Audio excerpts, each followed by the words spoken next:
नमस्कार दोस्तों, इस वीडियो में हम लोग इंटरमीडिएट से जुड़े हुए महत्वपूर्ण वस्तुनिष्ठ प्रश्नों को देखेंगे, जो आपके आने वाले एग्ज़ाम के लिए काफ़ी महत्वपूर्ण हैं।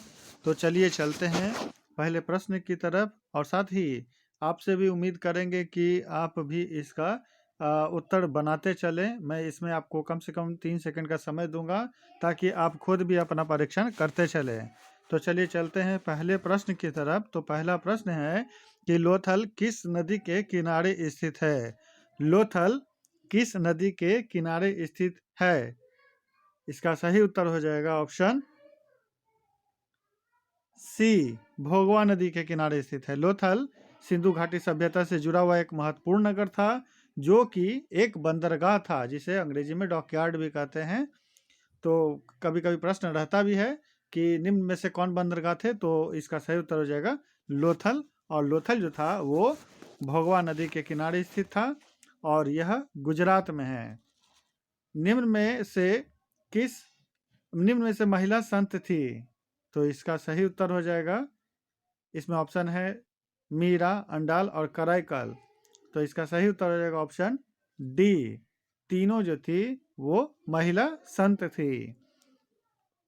अगला प्रश्न है कि भारत आने वाला प्रथम पुर्तगाली कौन था? भारत आने वाला प्रथम पुर्तगाली कौन था? तो इसका सही उत्तर हो जाएगा option C, Vasco da Gama. Vasco da Gama Bharat में 17 मई 1498 ईस्वी को भारत आया था, और वह गोवा के कालीकट तट पर पहुंचा था, जहां के राजा जमोरिन थे। अगला जो प्रश्न है वह है कि बंगाल विभाजन की घोषणा किस वर्ष हुई? बंगाल के विभाजन की घोषणा किस वर्ष हुई? तो इसका सही उत्तर हो जाएगा ऑप्शन डी, 1905 ईस्वी में लॉर्ड कर्जन के समय में बंगाल के विभाजन की घोषणा की गई थी। इसे ही स्वदेशी आंदोलन, इसके बाद जो आपका स्वदेशी आंदोलन की शुरुआत हुई थी। अगला प्रश्न है कि धम्म की शुरुआत किसने की थी? धम्म की शुरुआत किसने की थी? तो इसका सही उत्तर हो जाएगा ऑप्शन सी, अशोक। अशोक ने धम्म की शुरुआत की थी। अशोक के द्वारा एक धर्म चलाया गया था, जिसे धम्म कहा गया है। अगला प्रश्न है कि मुस्लिम लीग की स्थापना किस वर्ष हुई? मुस्लिम लीग की स्थापना किस वर्ष हुई? तो इसका सही उत्तर हो जाएगा ऑप्शन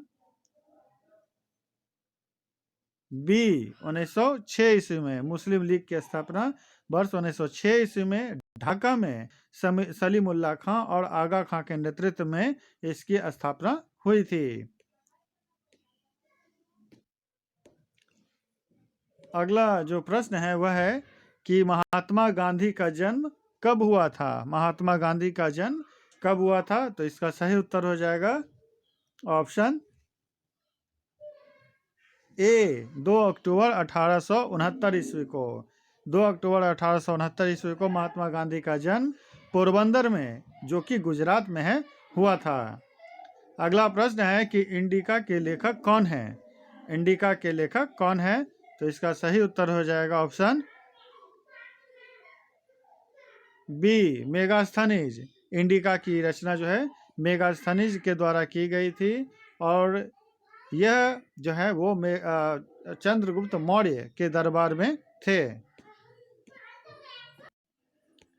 अगला जो प्रश्न है वह है कि हड़प्पा सभ्यता किस युग की सभ्यता है? हड़प्पा सभ्यता किस युग की सभ्यता है? तो इसका सही उत्तर हो जाएगा ऑप्शन बी, कांस्य युग की। कांस्य युग के इसलिए क्योंकि हड़प्पा वासियों ने ही पहली बार तांबा और टीन मिला करके कांसे का निर्माण किया था। इस वजह से इस सभ्यता को कांस्य युग की सभ्यता भी कहते हैं।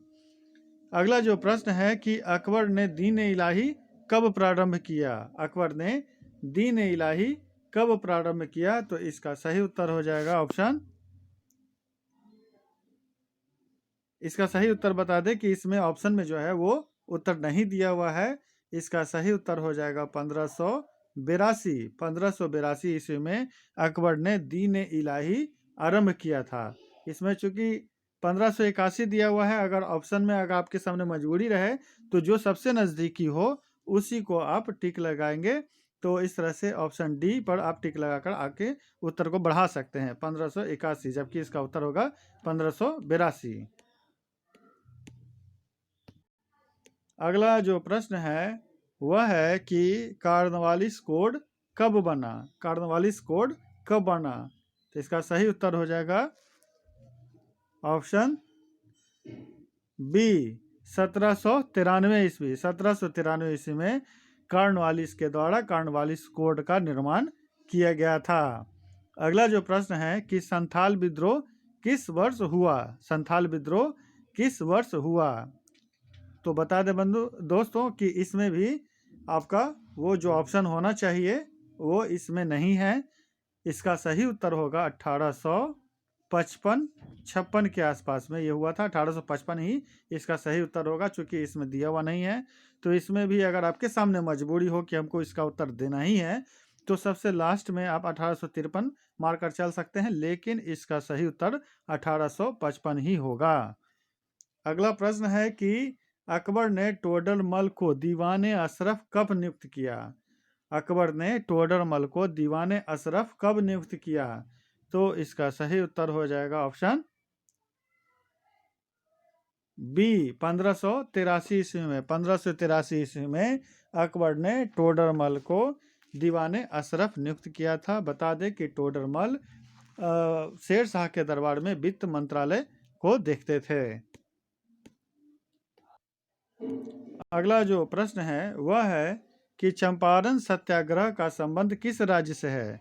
चंपारण सत्याग्रह का संबंध किस राज्य से है? तो इसका सही उत्तर हो जाएगा ऑप्शन डी। महात्मा गांधी ने 1917 ईस्वी में चंपारण सत्याग्रह किया था। अगला प्रश्न है कि हम्पी नगर किस साम्राज्य से संबंधित है। हम्पी नगर किस साम्राज्य से संबंधित है? तो इसका सही उत्तर हो जाएगा ऑप्शन डी विजयनगर से। विजयनगर से जुड़ा हुआ था। हम्पी नगर जो है वो विजयनगर की राजधानी थी। अगला प्रश्न है कि दांडी किस राज्य में स्थित है। दांडी किस राज्य में स्थित है? तो इसका सही उत्तर हो जाएगा ऑप्शन डी गुजरात में। दांडी जो है वो गुजरात में स्थित है। और दांडी जब का सविनय अवज्ञा आंदोलन की शुरुआत हम देखते हैं दांडी मार्च से ही किया गया था। अगला जो प्रश्न है वह है कि द्वितीय विश्व युद्ध किस वर्ष शुरू हुआ था या प्रारंभ हुआ था? तो इसका सही उत्तर हो जाएगा ऑप्शन बी 1939 ईस्वी को। 1 सितंबर 1939 ईस्वी को द्वितीय विश्व युद्ध का प्रारंभ हुआ था। अगला संबंध है कि गोपुरम का संबंध है। गोपुरम का संबंध किस चीज से है? तो इसका सही उत्तर हो जाएगा ऑप्शन सी मंदिर से। गोपुरम का संबंध मंदिर से था। अगला जो प्रश्न है कि तंबाकू का सेवन सर्वप्रथम किस मुगल सम्राट ने किया। तंबाकू का सेवन सर्वप्रथम किस मुगल सम्राट ने किया? तो इसका सही उत्तर हो जाएगा ऑप्शन ए अकबर। अकबर ने तंबाकू का सेवन सर्वप्रथम किया था। अगला जो प्रश्न है वह है कि अलबरूनी किसके साथ भारत आया था। अलबरूनी किसके साथ भारत आया था? तो इसका सही उत्तर हो जाएगा ऑप्शन ए महमूद गजनी के साथ।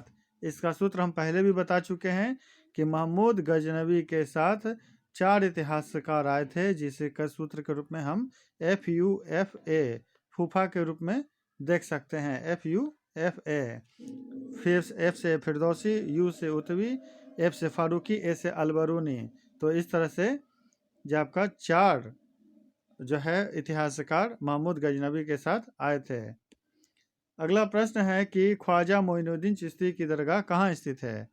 ख्वाजा मोइनुद्दीन चिश्ती की दरगाह कहाँ स्थित है? तो इसका सही उत्तर हो जाएगा ऑप्शन डी अजमेर में। अजमेर में आपका ख्वाजा मोइनुद्दीन चिश्ती की दरगाह है। अगला प्रश्न है कि गेटवे ऑफ इंडिया किस शैली का उदाहरण है। गेटवे ऑफ इंडिया किस शैली का उदाहरण है? तो इसका सही उत्तर हो जाएगा ऑप्शन बी, नव गौथिक शैली का उदाहरण है। गेटवे ऑफ इंडिया जो है वो नव गौथिक शैली का उदाहरण है। अगला जो प्रश्न है वह है कि महावीर ने पार्श्वनाथ के सिद्धांतों में नया सिद्धांत क्या जोड़ा? महावीर ने पार्श्वनाथ के सिद्धांतों में नया सिद्धांत क्या जोड़ा? तो इसका सही उत्तर हो जाएगा ऑप्शन बी, ब्रह्मचर्य। महावीर ने पार्श्वनाथ के सिद्धांतों में एक नया सिद्धांत जोड़ा जिसका नाम था ब्रह्मचर्य। अगला प्रश्न है कि फतेहपुर सीकरी को किसने राजधानी बनाया? फतेहपुर सीकरी को किसने राजधानी बनाया? तो इसका सही उत्तर हो जाएगा ऑप्शन बी, अकबर। अकबर ने फतेहपुर सीकरी को अपनी राजधानी बनाई थी। अगला जो प्रश्न है वह है कि पटना में 1857 के विद्रोह का नेतृत्व किसने किया था? पटना में 1857 के विद्रोह का नेतृत्व किसने किया था? तो इसका सही उत्तर हो जाएगा ऑप्शन ए, पीर अली ने। पीर अली ने 1857 के विद्रोह में पटना से नेतृत्व किया था, जबकि कुंवर सिंह जो थे वो भोजपुर यानी जगदीशपुर से उन्होंने इस विद्रोह का नेतृत्व किया था। अगला जो प्रश्न है वह है कि पुर्तगालियों ने गोवा पर कब अधिकार किया? पुर्तगालियों ने गोवा पर कब अधिकार किया? तो इसका सही उत्तर हो जाएगा ऑप्शन सी, गोवा पर 1510 ईस्वी में पुर्तगालियों ने गोवा पर अधिकार किया था। अगला प्रश्न है कि हड़प्पा सभ्यता में विशाल स्नानागार के अवशेष कहाँ से प्राप्त हुए हैं? हड़प्पा सभ्यता में विशाल स्नानागार के अवशेष कहाँ से प्राप्त हुए हैं? तो इसका सही उत्तर हो जाएगा ऑप्शन बी, मोहनजोदड़ो से। हड़प्पा सभ्यता में विशाल स्नानागार के अवशेष मोहनजोदड़ो से प्राप्त हुए हैं।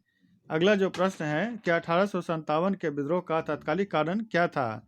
1857 के विद्रोह का तत्कालिक कारण क्या था? तो इसका सही उत्तर हो जाएगा ऑप्शन सी, चर्बी वाले कारतूस। चर्बी वाले कारतूस में जो है वो गाय और सुअर की चर्बी लगी होती थी, जिस वजह से अंग्रेजी सेना में हिंदू मुसलमान दोनों जुड़े हुए थे। इससे उन दोनों के धर्म को आहत पहुंच रहा था।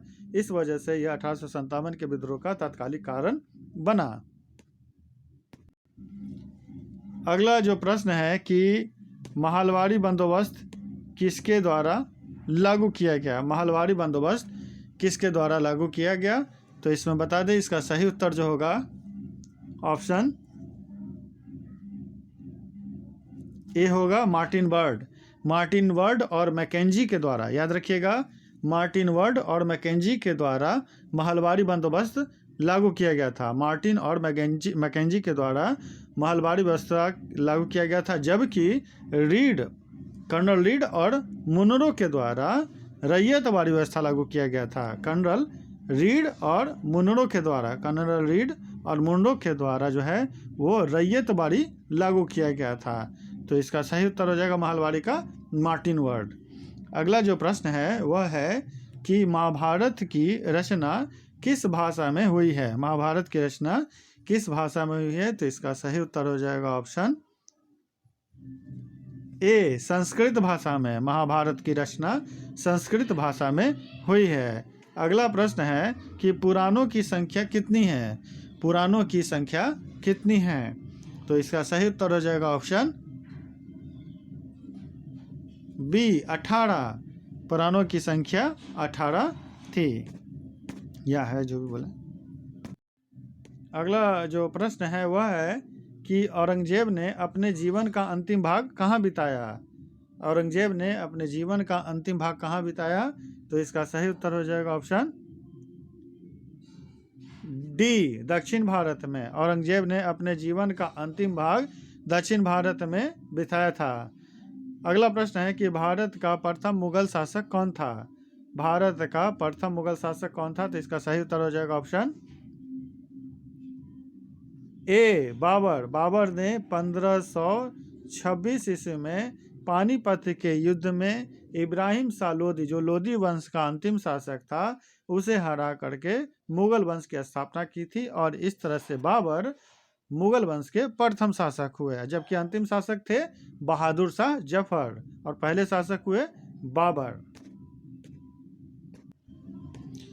अगला जो प्रश्न है वह है कि गुप्त काल में कौन चीनी यात्री भारत आया था? गुप्त काल में कौन चीनी यात्री भारत आया था? तो इसका सही उत्तर हो जाएगा ऑप्शन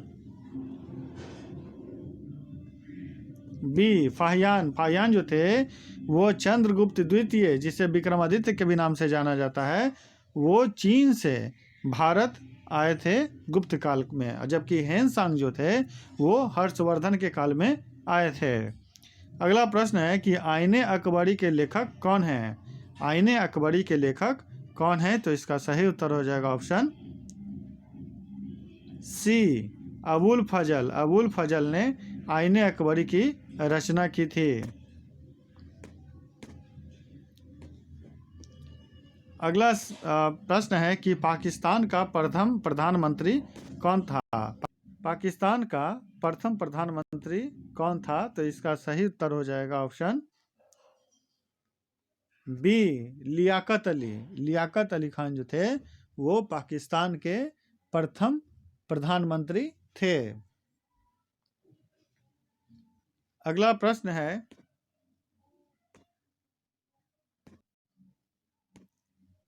अगला जो प्रश्न है वह है कि श्रीमद् भगवत गीता के महत्व पर किसने विचार व्यक्त किए? श्रीमद् भागवत गीता के महत्व पर किसने विचार व्यक्त किए? तो इसका सही उत्तर हो जाएगा ऑप्शन डी, महात्मा गांधी, विवेकानंद और बाल गंगाधर तिलक तीनों ने ही श्रीमद् भागवत गीता पर अपने विचार व्यक्त किए हैं। अगला जो प्रश्न है वह है कि द ग्रेट रिवोल्ट नामक पुस्तक के लेखक कौन है? द ग्रेट रिवोल्ट नामक पुस्तक के लेखक कौन है? तो इसका सही उत्तर हो जाएगा ऑप्शन बी, अशोक मेहता। अशोक मेहता ने द ग्रेट रिवोल्ट नामक पुस्तक की रचना की थी। अगला जो प्रश्न है कि फोर्ट विलियम किस शहर में स्थित है? फोर्ट विलियम किस शहर में स्थित है? तो इसका सही उत्तर हो जाएगा ऑप्शन डी, कोलकाता में। फोर्ट विलियम जो था वो कोलकाता में स्थित था। अगला जो प्रश्न है वह है कि दिल्ली चलो का नारा किसने दिया? दिल्ली चलो का नारा किसने दिया था? तो इसका सही उत्तर हो जाएगा ऑप्शन डी, सुभाष चंद्र बोस ने। दिल्ली चलो का नारा सुभाष चंद्र बोस ने दिया था। अगला प्रश्न है कि असहयोग आंदोलन किस वर्ष शुरू हुआ था? असहयोग किस वर्ष शुरू हुआ था? तो इसका सही उत्तर हो जाएगा ऑप्शन डी, 1920 ईस्वी में। 1920 ईस्वी में असहयोग आंदोलन शुरू हुआ था। 1930 ईस्वी में सविनय अवज्ञा आंदोलन शुरू हुआ था और जबकि 1942 ईस्वी में भारत छोड़ो आंदोलन हुआ था। एक बार फिर से 1920 में असहयोग आंदोलन, 1930 ईस्वी में सविनय अवज्ञा आंदोलन और 1942 ईस्वी में भारत छोड़ो आंदोलन की शुरुआत हुई थी। अगला जो प्रश्न है कि सिंधु घाटी के निवासियों को किस धातु का ज्ञान नहीं था? सिंधु घाटी के निवासियों को किस धातु का ज्ञान नहीं था? तो इसका सही उत्तर हो जाएगा ऑप्शन सी, लोहा का। लोहे की जानकारी 1000 ईसा पूर्व के आसपास अतिरंजी खेरा नामक एक जगह है जो अब वर्तमान में पाकिस्तान में है, वहीं से लोहे की खोज हुई थी। जबकि सिंधु घाटी सभ्यता का जो काल है वो लगभग 2300 से ईसा पूर्व से लेकर के 1750 ईसा पूर्व के आसपास है। तो इस तरह से सिंधु घाटी के निवासियों को लोहे का ज्ञान नहीं था। अगला जो प्रश्न है वह है कि श्वेतांबर एवं दिगंबर का संबंध किस धर्म से है? श्वेतांबर और दिगंबर किस धर्म से संबंधित है? तो इसका सही उत्तर हो जाएगा ऑप्शन बी, जैन धर्म से। जैन धर्म में 2 संप्रदाय उभरे, एक को श्वेतांबर और एक को दिगंबर कहा गया। दिगंबर जो थे के संस्थापक भद्रबाहु थे, जबकि श्वेतांबर के स्थूलभद्र थे जो श्वेत वस्त्र धारण करते हैं, जबकि दिगंबर भगवान महावीर के जिस अवस्था में उन्हें ज्ञान की प्राप्ति हुई यानी कि नग्न अवस्था में, उसी स्वरूप को वो आधार बनाते हैं। अगला प्रश्न है कि भारत में रूस में भारत विद्या का जनक किसे कहा जाता है? रूस में भारत विद्या का जनक किसे कहा जाता है? तो इसका सही उत्तर हो जाएगा ऑप्शन बी, जी.एस. लिविदेव। जी.एस. लिविदेव को रूस में भारत विद्या का जनक कहा जाता है। अगला जो प्रश्न है वह है कि तलवंडी में किसका जन्म स्थान है? तलवंडी में किसका जन्म स्थान है? तो इसका सही उत्तर होगा ऑप्शन डी, गुरु नानक। गुरु नानक का जो है वो तलवंडी से है, जहाँ पर इनका जन्म 1469 ईस्वी को जन्म हुआ था तलवंडी में, जो कि पंजाब में है। तो प्रश्न है वह है कि निजामुद्दीन औलिया किस सूफी सिलसिले से संबंधित है? निजामुद्दीन औलिया किस सूफी सिलसिले से संबंधित है? तो इसका सही उत्तर हो जाएगा ऑप्शन ए, चिश्ती सिलसिले से जुड़े हुए थे। निजामुद्दीन औलिया चिश्ती सिलसिले से जुड़े हुए थे। अगला जो प्रश्न है कि पाकिस्तान शब्द किसने दिया? ये बहुत इंपॉर्टेंट क्वेश्चन है और इससे बराबर प्रश्न पूछे भी जाते हैं। पाकिस्तान शब्द किसने दिया? तो इसका सही उत्तर हो जाएगा ऑप्शन सी, चौधरी रहमत अली। चौधरी रहमत अली ने पाकिस्तान शब्द दिया था। सन 1940 ईस्वी को कैम्ब्रिज विश्वविद्यालय के ये छात्र रह चुके हैं। उन्होंने 1940 ईस्वी में मतलब कि चौधरी रहमत अली ने पंजाब, सिंध, कश्मीर तथा बलूचिस्तान के लोगों के लिए पाकिस्तान शब्द का सृजन किया था।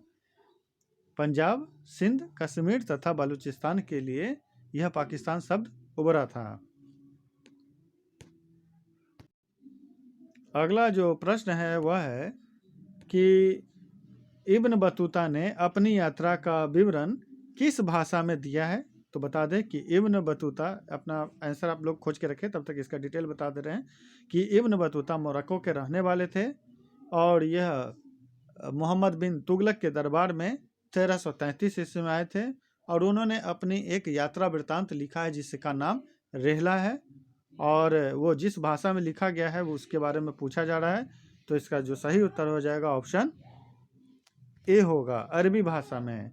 इब्न बतूता ने अपनी पुस्तक रेहला की रचना अरबी भाषा में की थी।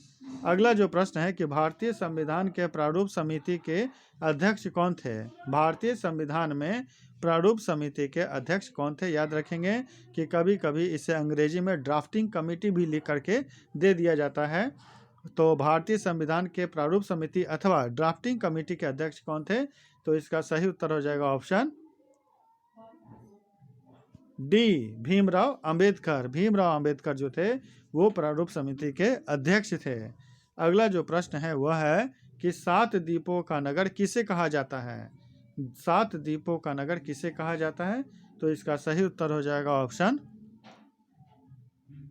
डी, बम्बई। बम्बई को 7 द्वीपों का नगर कहा जाता है। इस तरह हमने लगभग 50 प्रश्नों के उत्तर के हल किए हैं। मुझे उम्मीद है कि इसे सुनकर आपको काफ़ी फ़ायदा पहुँचेगा। धन्यवाद।